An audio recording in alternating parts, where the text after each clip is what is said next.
Inspired as much by Pokémon Go as it is Breath of the Wild, Pokémon Legends Arceus is flimsy and compulsive and exhilaratingly new. Here's the Eurogamer review, written by Chris Tapsell.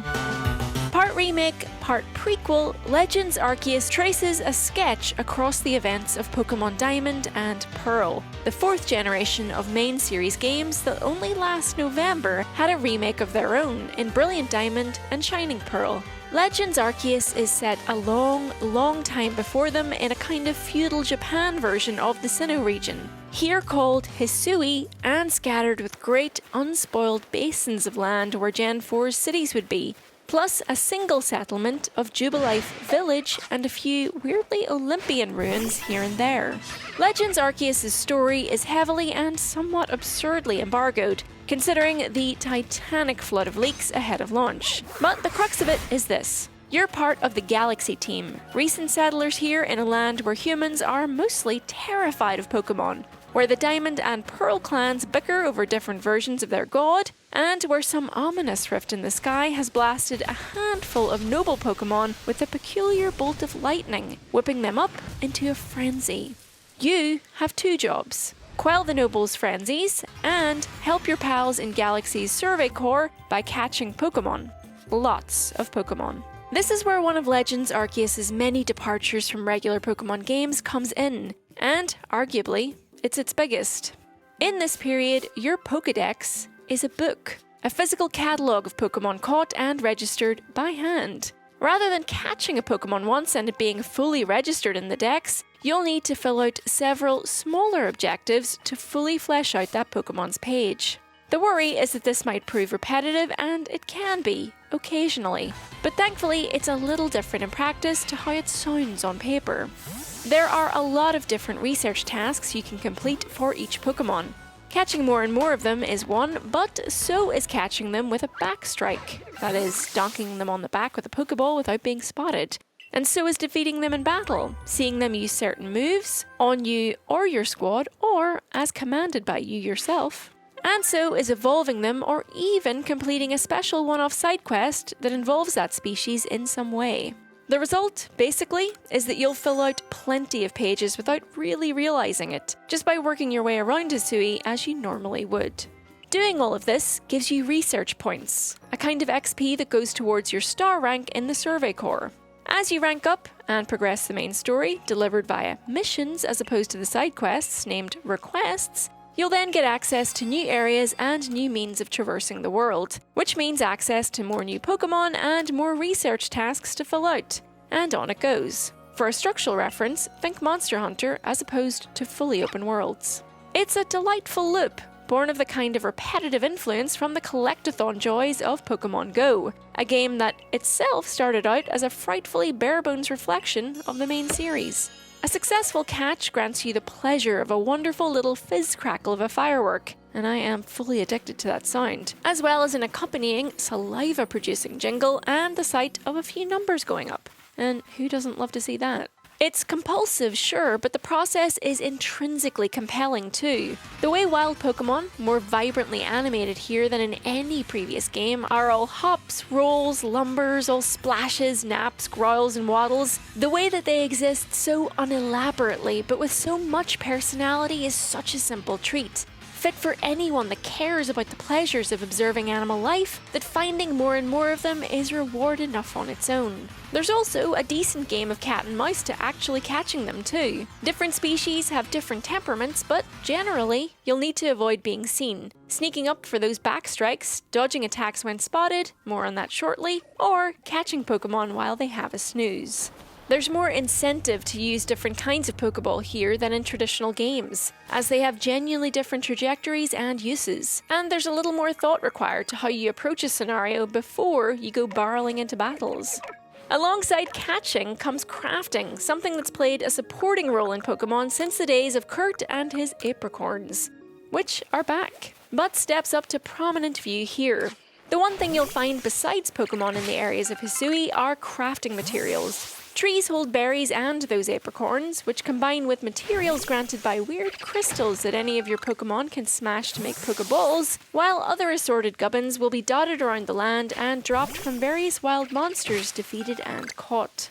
Together with catching, you'll often slip into a kind of multitasking trance, toggling between throwing a ball with one of your Pokémon in to smash a crystal or headbutt a tree, then a ball for a nearby Pokémon, then a Pokémon for a battle, swapping it up like you're flicking from Battle Rifle to Power Sword in Halo. There's a real brilliant tension here, occasionally replaced by something closer to hysterical panic when some giant alpha foe comes galloping right up to you while you faff around with controls trying to get the right thing out of your pocket. And this is where battling comes in, the other huge departure from Pokémon convention. There are genuinely too many changes in systems to list, so better to start from what the new system is than what it isn't. It's turn-based, but the move order is visible and can change depending on what you do, which kind of makes it feel Final Fantasy at times. Especially when one of the tracks, one of many authentic bangers in Legend Arceus' all-timer of a Pokémon soundtrack, sounds like it's come straight from the twangy chips and score of Final Fantasy VII. And when several enemy Pokémon, even in trainer battles, can line up against your sole Pokémon at once. Status effects, like paralysis, burns, and the tweaked drowsiness and frostbite, now tend to get shaken off, meanwhile, and modifying moves like Sword Stance, which boost a stat, only last for a set number of turns. This has an outsized effect on Legends Arceus' battles, especially when combined with the new Agile and Strong style attacks. When a Pokémon's used a move, or simply leveled up enough times, it will master that move, allowing it to use it in Agile or Strong style, which means either increasing the frequency of your turns in the move order, otherwise based on your Pokémon's speed stat, for slightly less damage, or decreasing it for slightly more. Generally, with both sides cracking the tactic of do an Agile style to get a small extra hit in, then follow it up with the Strong style for the KO, I find most battles with multiple rounds or against trainers with multiple Pokémon went something like, I knock out their Pokémon, their next one knocks out mine, my next one knocks out theirs, they knock out mine, repeat until they have run out of Pokémon, and I win. It's less than satisfying really, and not helped by a slight lack of clarity, some of which will fade away as the community inevitably explains the system's unexplained post-launch, but some of which likely won't. It is not clear, for instance, when an opponent Pokémon will get to attack you before you can even choose your own action. One case is when an opponent initiates battle with you first, like when you're spotted by a wild Pokémon or challenged by a trainer, but other times it'll happen without warning and, thanks to those new systems, can mean it attacks several times in succession, leaving you down not one, but two or even three Pokémon before you've pressed a button. Once called priority moves, meanwhile, like Quick Attack or Aqua Jet, which don't guarantee priority now but do give you much more of a chance of attacking first, seem to have an outsized strength as a result of that, and are pretty essential for most Pokémon kits, unbalancing things a little. Similarly awkward, experience is only doled out at the end of an entire battle to your whole party as opposed to after each enemy is defeated, which means that often your leading Pokémon, who did the heavy lifting but likely got knocked out midway through, misses out on all the XP unless you spend several minutes rotating through others and tanking hits to give them a revive. The flip side of all of this, however, is challenge. Some vocal fans have been crying out for this for years now, and as main series Pokémon games have generally pitched themselves younger and younger recently, Legends Arceus will be a welcome change of pace. Battles, clearly, are pretty tough. I was rarely, if ever, overexperienced, and towards the end of the story, often a good 10 levels below my opponents, having done little to no proper grinding. That gives you the nice choice of either spending more time adventuring, documenting, and battling wild Pokémon, which will grant you more levels and items and powerful Pokémon themselves, or to charge along and up the rapid incline of the core story. Standouts on the difficulty front are absolutely the alpha Pokémon mentioned earlier. These are giant versions of standard Pokémon with higher base stats, more effort points, and more powerful moves.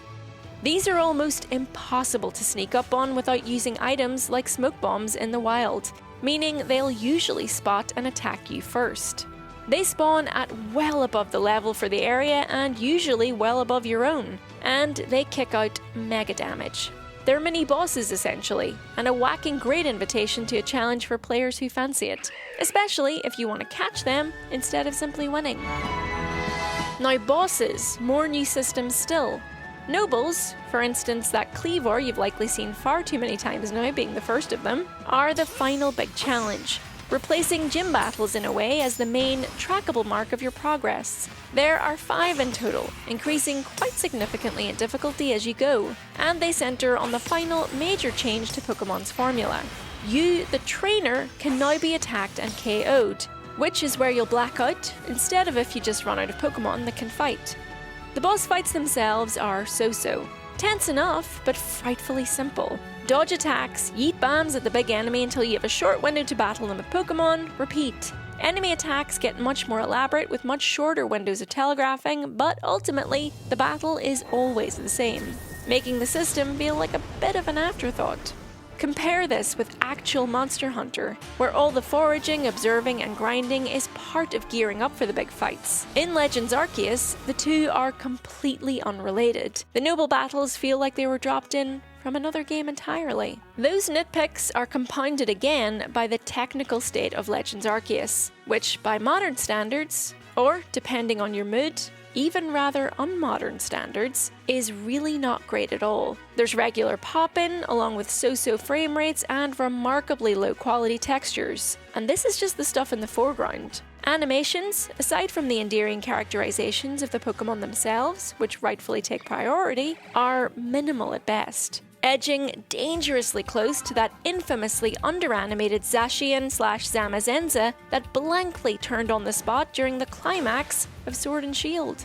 The temptation is to say that Game Freak has done well considering, putting together some lovely sunsets and something that leans towards, if never really gets close to, the impressionist strokes of The Legend of Zelda Breath of the Wild. But considering what? This is the question that won't go away with Pokemon now. Not until the presentation of these games gets anywhere near the expectations for a series that consistently sells in such remarkable numbers, and is supported by a brand of such all-conquering might. Maybe the success is part of the problem, a cause for complacency or evidence that no more investment, be that time, talent, money, whatever, is needed. And yes, these days, the video games bring in barely a fraction of that big yellow paycheck each year. But they're also what started it all, which really should count for something. But for all the nods to Breath of the Wild, this game is not Breath of the Wild first. For all the reciprocal borrowing from Pokémon Go, the structure of Monster Hunter, the vibes of Final Fantasy, it isn't those either. This is Pokémon in its purest sense. The bulk of the series stripped back, by way of overzealous budget cuts or pure minimalist design, to its purest essence. Battle, trade, collect.